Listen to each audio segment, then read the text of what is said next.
So, as the title has it, Gen Z and the finance bill. I want to draw your attention to the finance bill, especially if you're a young person out there.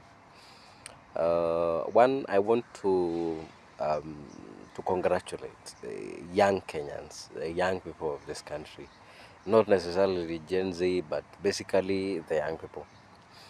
I was, I was amazed by, the turnout yesterday on people coming out to oppose the finance bill. I mean, and again, something even better, a takeaway, was the fact that this outburst, this outcry has no political motive. There is no political drive behind it. I mean, we saw it last year where we were again furious with the housing tax introduced, such things. But now last year was hijacked by politicians.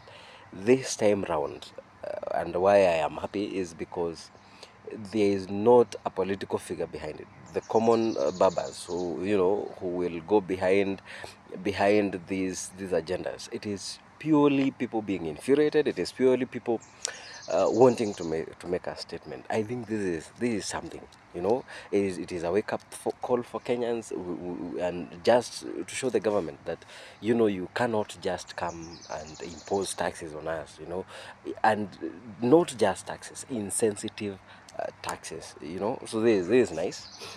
And for the longest, as young people have been, uh, you know, we have had a blind eye on political matters. And this is why in most cases it has always been, even in elections, uh, we have ideas, we can cast votes, but we just don't. Whereas, funny enough, if the young people of Kenya today decided to have a president who was young, you're the majority. You're more than or about 60% and thereabout. So meaning, your say should be very important. But in most cases, what has happened, we have, you know, kept away from politics and said politics are not ours until these people have trickled down. And I don't know which nerve they touched, but I am somehow glad they did so, because it has been awakening, and awakening call for young people. Young people, keep at it. You cannot be it cannot be that the old guards are the ones who are determining our future. I mean, what future do they want for us? I mean, we are of age. We are the people who know what kind of future we want. So let us secure that future as young people. Let us not let politicians hijack this feeling of us being furious and, anti-government taxations, especially these taxes that are very insensitive. You know, so keep at it, and it is just nice to see young people participating and coming to shape how they want things done, especially those things that will as well affect them. It is lovely. However, I am of a different opinion, guys. It is a good fight, yes. But as the wise people would say, you do not fight a losing battle for the following reasons. Taxes or taxation is a necessary evil. I mean, it's something that we cannot run away from. I have had on occasions the president say this in his defense, of course, that the money we borrow in the US is usually the tax paid by those people, you know. And as much as we want to be self-sustaining country, we must be taxed. That is true, okay. And that being true, and why I'm saying that could be and possibly, chances are that we are fighting the wrong fight. Uh, this country, I have heard several times politicians say that this country has money. I will make reference to a time, what had happened, and I had Kabogo say that the government usually has more than enough money. and not even buying from his statements, because well, they could be, um, uh, not reasonable. Let me reason. I also imagine that the government has a lot of money. Why? They are the same organisms who come here and tell us that we should tighten our belts, and a few days later, a ninja ferries himself in a 200 million jet to the US. Uh, how they explain it, it is not my business. I am looking it now in the line of, we want to tighten our belts.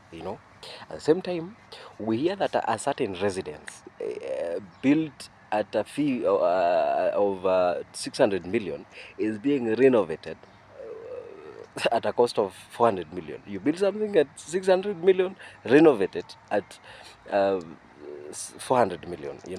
At the same time, you'll also hear occasions where curtains of a certain residence again are being bought at crazily high amounts. So guys, the fight now that we should, and where we should focus our energies, is ensuring, you know that the money that is being taken from us unwillingly and forcibly is at least being utilized properly. Guys, if you can channel your energies to this fight. This is a fight that is good, you know because I can tell you for a fact, the fight of uh, you see how these guys play with us. They will tax bread, and because they know it will have a public outcry, by the time the finance bill is about to be passed in parliament, they come and say, we have lowered. This is they just play with our psychology. So let us fashion our fight to the direction where at least this is a fight we can win for a fact. This looks, for me like a fight we can win. Otherwise, the pressure we are putting on them now, it is good, because again, it makes them realize that we have sensitive people now. We cannot only wake up today and do something.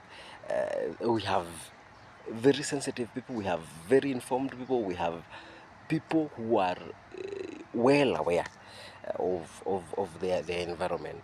But again, let us also put these people and hold them accountable for this money they are getting from us. And again, to this insensitive government, of what value is it when you tax us this much, you leading to closure of companies? We have had that you see, my imagination would be that when you raise taxes, you would have an increment in the amount that you collect.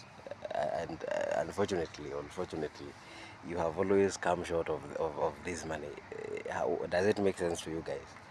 Or mnafanya hesabu gani simply? Because I am not a mathematician, but the little statistics I may have. So you're leading to closure of companies that had livelihoods of very many people. I hear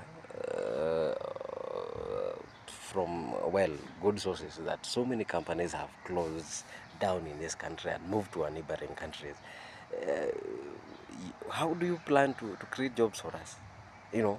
If those companies close and they leave more vacuums for jobs, and a lot of Kenyans are becoming unemployed. So right now, companies are not employing; they are laying people.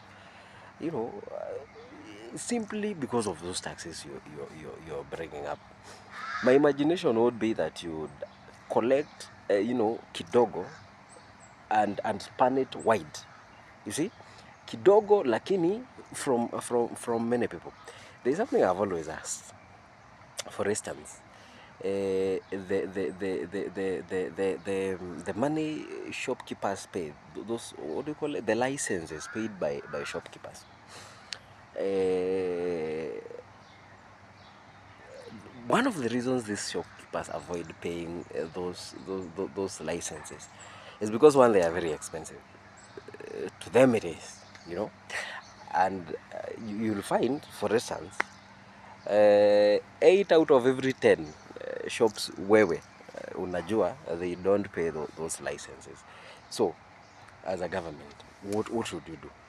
I imagine you should lower the tax, or the money on those licenses, and aim to reach so many of them. Okay, at least if it is affordable to them, probably they would stop. They will stop evading those licenses. So one, congratulations to young people. You have taken the mantle. You have decided it is your fight. Please fashion it your way. Go your own direction. There is no better feeling than to have young people who are fighting for themselves, young people who are in control of their destiny, young people who are in control of their future. You see, for the longest we have had the old guards in charge, and clearly it has not been for the best directions. They have failed us. So let us keep up the good fight.